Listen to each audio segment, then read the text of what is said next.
All right, I am going to mute myself and I will unmute the commissioner so that he can speak to everyone. Is everyone good with their recording? Since no one's saying anything, I'm going to assume you're good. So I'm muting myself and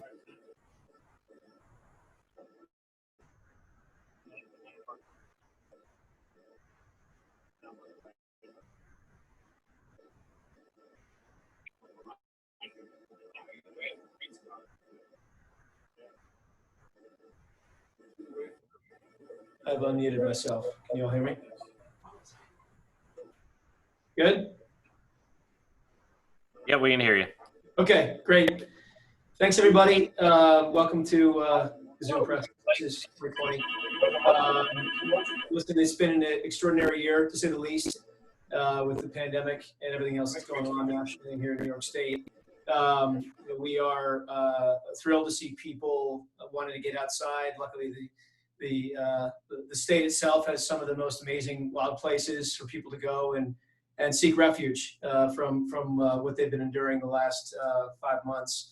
And really the purpose of this today is to bring attention to some of the issues that we're seeing out there. Most of the visitors to our wild places, whether it's Adirondacks, Catskills, places in Western New York, Finger Lakes, most of the visitors are really responsible with how they manage their trips to the outdoors, whether it's planning ahead the right way or packing out their litter, adhering to various fire regulations. But there's a small percentage of individuals really across the state, really, we see that primarily in the Adirondacks and Catskills where, people are not playing smart. They're not getting outside the right way. In particular, we've seen people, traipse into the high peaks unprepared. High Peaks Wilderness is a very wild and dangerous place. This is not to be trifled with. You need to plan ahead. You need to wear the right clothing. You need to pack for the worst eventuality, and you need to leave a plan with people outside your hiking group. Hiking in flip-flops, I've seen it myself this summer, is totally unacceptable. Leaving at the wrong time or challenging yourself on a trail you shouldn't be on costs everyone. It's dangerous to the hiker, and it's a real tax on the state's resources when we have to perform these very difficult rescues. Second thing is just leaving no trace. It's a common principle that's now really embedded in hiking and embedded in outdoors activities for many years.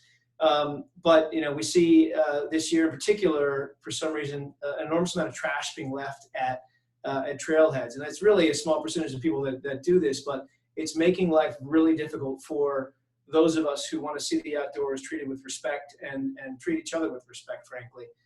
So we're asking people to please abide by the leave no trace principles, and of course being considerate of staff when you see them. We've got staff, whether they're patrolling in the woods or they're volunteers on the high peaks, helping steer people towards areas where there's sensitive vegetation, away from sensitive vegetation. I mean, those individuals exist for a reason. We want to have the right kind of experience in the outdoors. We also want to leave it as we found it, and it's really unacceptable to have people being treated in a hostile way. Lastly, I mean, it's just playing local. The idea of playing local is important. We've launched a Recreate Local campaign this summer, encouraging people to find nature in their backyards, in their local environment, in their county, not driving long distances, whether it's from New York City all the way up to the Adirondacks or out to Western New York.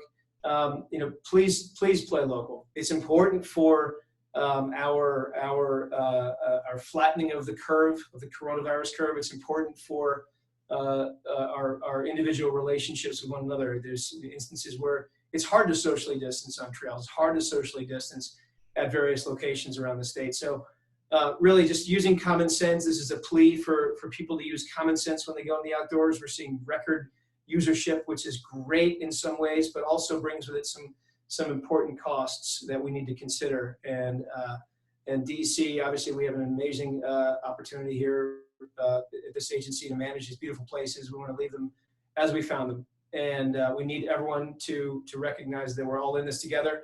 This is a unique time in human history.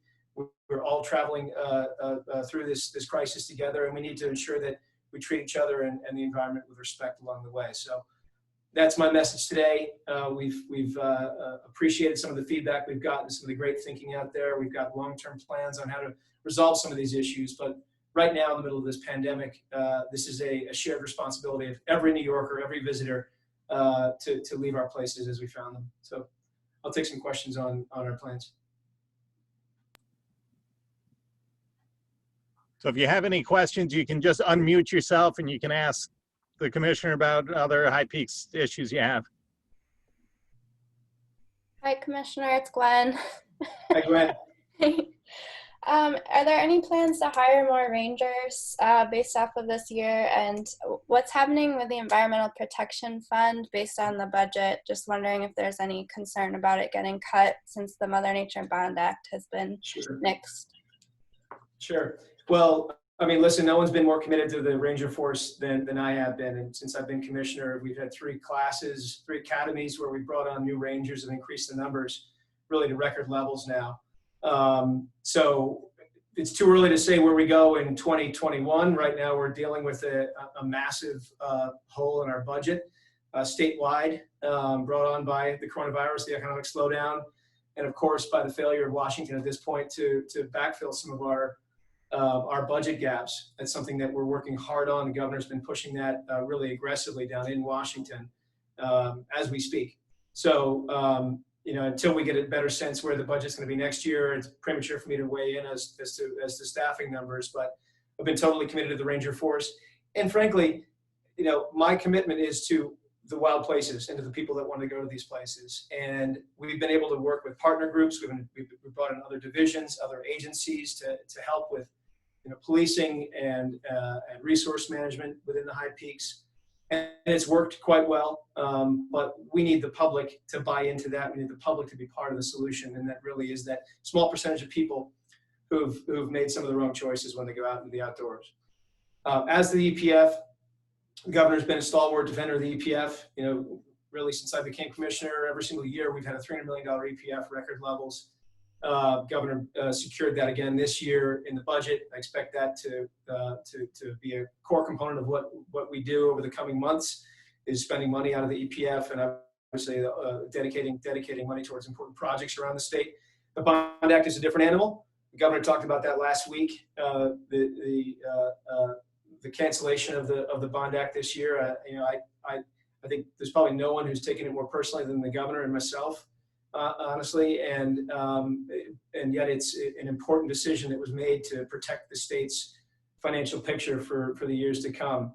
Again, what is Washington going to do? Are they going to help the states? If they help the states, then things like the Bond Act don't fall off the table for 2020, 2021. So, Governor stated that we're looking at the future on the Bond Act. Hopefully, we get back to that next year once our financial picture improves. Thank you. Thanks, Glenn. Hi, this is Mara from News 10 ABC. I was actually wondering if you can talk about, I see that now whenever parking lots are full in the High Peaks, there's a 511 alert that goes out. So I just was wondering where that idea came from and how it's been working out for you guys. Well, good question, Mara. So we've over the course of the last year had launched an advisory group to help advise me as commissioner here in our agency as to how better to control use in the Adirondacks. And one of the ideas that came out of that was to begin using the state's 511 system, which helps us communicate readily with users of the system that, in the case of the High Peaks at least, the parking lots may be full, they need to plan to go elsewhere. It's worked quite well. We're pairing that up also with the variable message boards. If I see those on the side of the highway, they're usually saying, you know, wear a mask. In some cases, we've tailored them to specific needs in the Adirondacks, like parking lots and these leave no trace principles. So that's something we're going to continue. And technology, luckily, gives us a chance to communicate more frequently with people. And this 511 system has been a really good one. Awesome. Thank you. Thanks.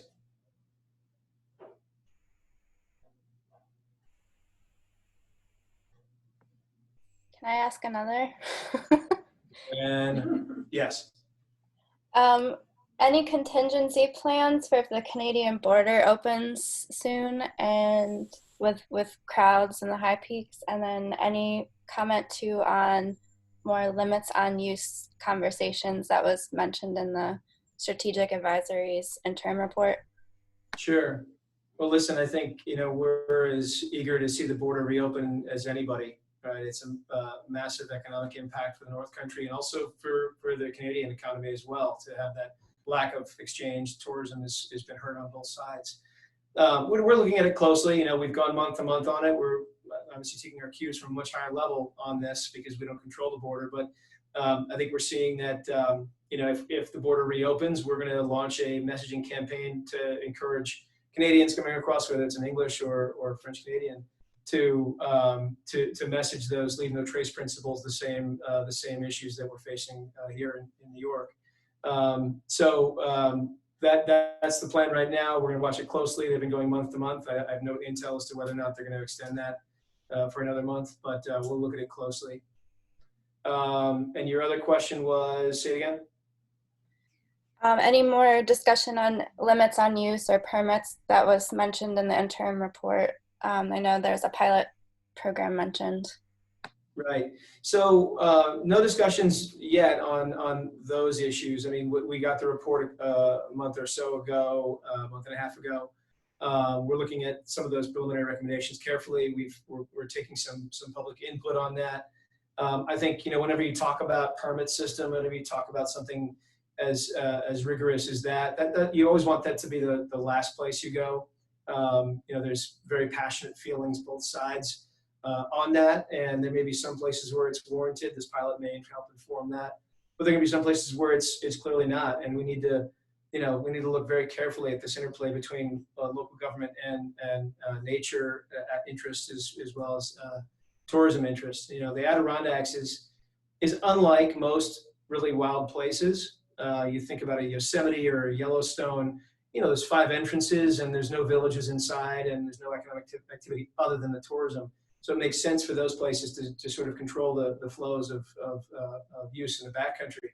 Here in the Adirondacks, you've got roads, you've got dozens of communities and lots of people living there. So it's difficult to envision a very effective permitting campaign, but that's something that obviously the High Peaks Advisory Group wants to look at long term, and we want them to look at everything from A to Z before that. So this year we've done good work on, we mentioned the 511 campaign, but also just generally doing a better job of ticketing and forcing parking. Just the basics. Those corridors can be very congested and dangerous. So we're doing a better job on that. We're working with locals on a shuttle system for hopefully next year once the budget improves and people aren't concerned about being in tight spaces in shuttle buses and whatnot. Some of these other initiatives that we'll be rolling out involve changes to UMPs and adapting how we get people parking in the right places in the High Peaks. So we're working on all fronts right now. Obviously, we have the whole COVID issue that DEC is a huge part of. This overuse issue and the lack of occasional lack of some respect of the outdoors and each other is something that has popped up and has been unique somewhat to this year. And hopefully, by getting the word out today, we'll encourage New Yorkers to just be smart when they go outside. Thank you. Thanks. Anyone else? Okay. I'd be remiss if I didn't say, please wear a mask when you go outside. It's the easiest thing you can do. Please wear one inside as well. And play safe outside. Thank you. Oh,